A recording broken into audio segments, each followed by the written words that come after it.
Hey everyone, in this video I'll be showing you how to solve the error 405 method not allowed. The method is not allowed for the requested URL.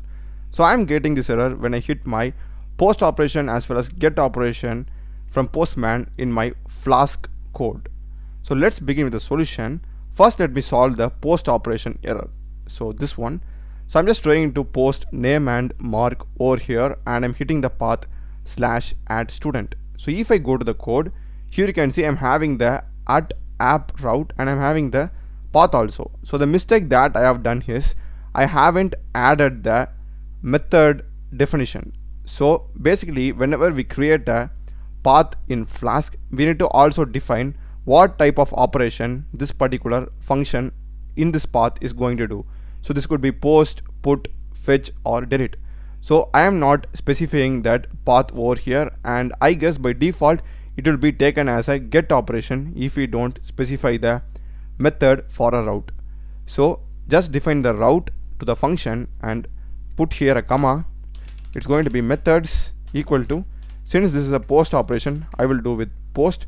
If you're having update, you need to put or delete, it's up to you. And I am now saving it.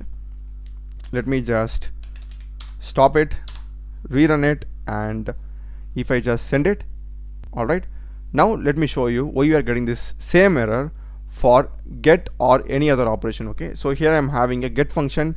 Basically I am fetching all the data from the table. Now if I go to Postman, here you can see everything is fine, path, localhost 5000, everything is fine, but I am still getting the error, and I am also have specified the methods over here. So the reason why I am getting the same error here is because this is a get path, fetch all is a get operation, but here I have accidentally put post operation. So you need to make sure that you are specifying the right operation in Postman for the right path that you have specified in Flask code.